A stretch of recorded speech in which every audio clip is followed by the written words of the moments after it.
কুমিল্লার ব্রাহ্মণপাড়ায় গৃহবধূর রহস্যজনক মৃত্যু, হত্যা অভিযোগে পরিবারের সংবাদ সম্মেলন। কুমিল্লা প্রেস ক্লাব থেকে voice of bike news media সহকর্মীর পাঠানো তথ্যচিত্রে দেখুন বিস্তারিত। সুপ্রিয় দর্শক, আসসালামু আলাইকুম। আপনারা দেখছেন voice of bike news media, নিরপেক্ষ সংবাদে অটল, সত্যের পথে অবিচল। কুমিল্লা ব্রাহ্মণপাড়া উপজেলার কল্পবাস এলাকার বাসিন্দা ১৯ বছর বয়সী ফারজানা আক্তারের রহস্যজনক মৃত্যু ঘিরে চাঞ্চল্যের সৃষ্টি হয়েছে। পরিবারের দাবি এটি আত্মহত্যা নয়, পরিকল্পিত হত্যা। এই ঘটনায় তারা সুষ্ঠু তদন্ত ও ন্যায় বিচারের দাবিতে বক্তব্য দিয়েছেন। পরিবার সূত্রে জানা যায়, প্রায় ৩ বছর আগে ফারজানা আক্তারের সঙ্গে অভিযুক্ত স্বামী অনিক নিয়াজির বিয়ে হয়। বিয়ের ১ বছর পর অনিকের অতিরিক্ত মাদকাসক্তি ও দাম্পত্য কলহের জেরে তাদের বিচ্ছেদ ঘটে। পরে ফারজানাকে বাবার বাড়িতে নিয়ে আসা হয় এবং কিছুদিন পর তাকে কসবা উপজেলার আকাপুর এলাকার শামীম নামের এক ব্যক্তির সঙ্গে দ্বিতীয়বার বিয়ে দেওয়া হয়, কিন্তু দ্বিতীয় সংসার টিকেনি। কয়েক মাস পর প্রথম স্বামী অনিক নিয়াজির সঙ্গে পুনরায় যোগাযোগ হলে ফারজানা আবার তার সংসারে ফিরে যান। অভিযোগ রয়েছে, এরপর আবারও শুরু হয় নির্যাতন। মাদকাসক্ত অনেক নিয়মিত ফারজানার উপর চাপ সৃষ্টি করতেন বাবার বাড়ি থেকে টাকা এনে দেওয়ার জন্য। টাকা দিতে না পারলে তাকে মারধর সহ বিভিন্নভাবে নির্যাতন করা হতো। পরিবারের দাবি, গত ২৯শে মার্চ ২০২৬ তারিখ সকাল আনুমানিক ৯টা থেকে ১০টা ৩০ মধ্যে ব্রাহ্মণপাড়া সদর ইউনিয়নের কল্পবাস এলাকায় একটি ভাড়া বাসায় ফারজানাকে হত্যা করা হয়। পরে ঘটনাটি আত্মহত্যা হিসেবে চালিয়ে দেওয়ার চেষ্টা করা হয়। সেদিন বেলা আনুমানিক ১১টা ৩৮ অভিযুক্তের বাবা মোহাম্মদ আলমগীর হোসেন ফোন করে ফারজানার মৃত্যুর খবর জানান। খবর পেয়ে স্বজনরা দ্রুত ব্রাহ্মণপাড়া উপজেলা স্বাস্থ্য কমপ্লেক্সে গিয়ে তাকে মৃত অবস্থায় শনাক্ত করেন। এই ঘটনায় আয়োজিত এক সংবাদ সম্মেলনে নিহতের ছোট বোন মোসাম্মদ সুমি আক্তার, মা বানু বেগম এবং মামা মোহাম্মদ ইসরাফিল মিয়া বক্তব্য রাখেন। তারা অভিযোগ করেন, ফারজানাকে দীর্ঘদিন ধরে নির্যাতন করে আসছিল অনিক মিয়াজি এবং পরিকল্পিতভাবে তাকে হত্যা করা হয়েছে। তারা বলেন, হত্যার ঘটনাকে আত্মহত্যা হিসেবে প্রচার করে প্রকৃত ঘটনা আড়াল করার চেষ্টা করা হচ্ছে।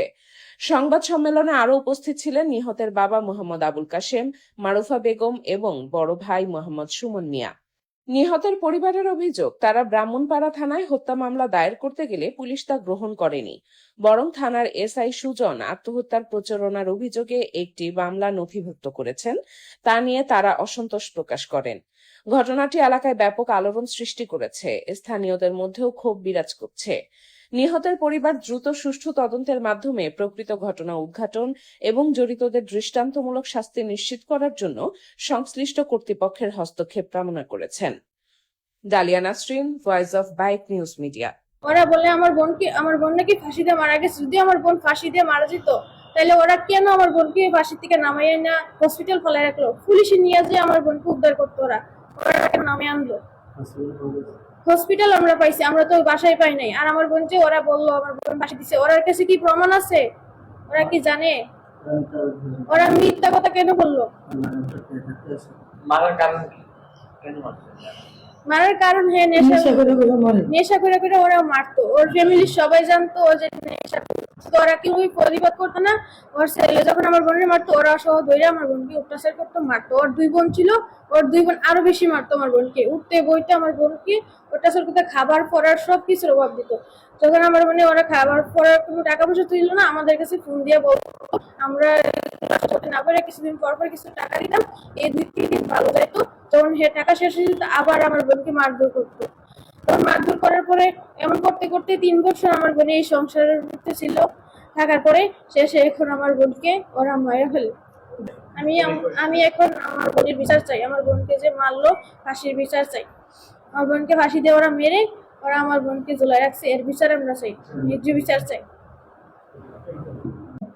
তখন আমার একটা মেয়ে ফোন দিয়ে, জাহাঙ্গীরের মেয়ে ফোন দিয়ে কয়ে যে বেজোরা হাসপাতালে আসেন বানপাড়া। তখন বেজোরা হাসপাতালে আমরা 1টা বাজে গেছি, যে দেখি হাসপাতালের বেডে আমার মেয়েকে ফালাই রাখছে। এখানে কোনো লোক নাই, সাদা কাপড়টা দেখে ফালাই রাখছে। তখন আমি জানতে চাই যে আইনে আমরা শুনছি, অথবা চোখে দেখছি যে অনেকে বলছে ফাঁসির লোক, আইনের লোকে নামায়। তো আইনের লোকে নামাইলে আমার মেয়ের যে ফাঁসি হয়েছে, তো ফাঁসিতে বলে তো ফাঁসিতে থাকলে তা আমার মেয়ে হাসপাতালের বেডে কেন? আর হাসপাতালের বেডে অনিকের বাড়ির কোনো লোক নাই কেন? যদি অনিকে না মারতো, অনিকের মা বাবা বোন তারা যদি না মারতো, তাহলে আমার মেয়ে হাসপাতালের বেডে কেন? আর আমার মেয়ে আগেও বলতো যে মা আমারও তো যদি না পাও তো মনে করো ওরা আমার মেরে ফেলে দিব, তখন ওরা না মারলে আমার মেয়ে গেছে মরছে কিভাবে? আমার মেয়ে নিজের ইচ্ছা কোনোদিনও মরে নেই, ওরা মেরে ফেলছে। ওরা যে মারছে এটা 100% শিওর। আমি আদালতের কাছে আমি বিচার চাই, যদি সত্য ন্যায্য মানুষ আইনের থাকে তো আমার মেয়ের বিচার চাই। আমি নিরীহ মানুষ, আমি গরিব, দিনের দরিদ্র, আমার স্বামী কথা বলতে পারে না, আমার একটা ছেলে, আমার মেয়ের ওরা মেরে ফেলছে। আমি এটার বিচার চাই, আমি বিচার চাই আইনের কাছে, যাতে আমি বিচার পাই। আমার ছেলে অনেক জায়গায় ঘুরতেছে, আজকে 6 দিন হয়ে গেছে, কেউই আমাদের মামলা লয় না। শুধু অনেকের মামলা, অনেকে আসামি দিছে, অনেকের মা বাবা, কেউ মামলা দেয় না।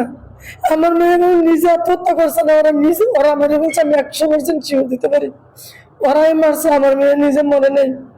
সকাল 11টা বাজে, 11টা 38 আমার বাগিনার মোবাইলে ফোন আসে। এই আলমগীর মিয়াজি ফোন করে বলতেছে যে এই তোমার বোন মারা গেছে, তোমরা এ দেখে দাও। আমরা তো বিস্তারিত কিছু বলে নাই, যেটুকু বলে মোবাইল কেটে দিচ্ছে। পরবর্তীতে আমরা রিং করি, মোবাইল বন্ধ দেখায়। তারপরে আমরা আমার বোনের সাথে বা আমরা পাড়া প্রতিবেশী যোগাযোগ করি, যোগাযোগ করার পরে আমরা বামনপাড়া যাই, এই বেজরা হাসপাতালে।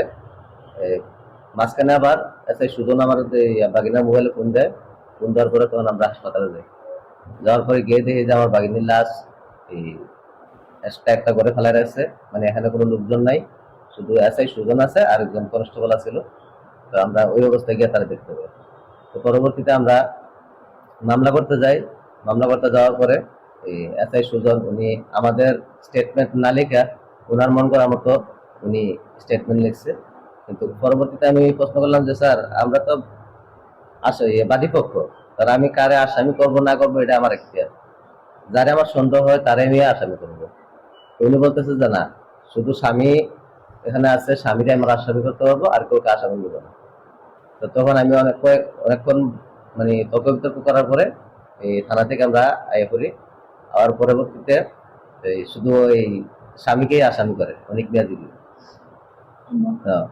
পরবর্তীতে আমরা পুরো মামলা নিতে চাইছি, মামলা আমরা বিচার পাইতেছি না।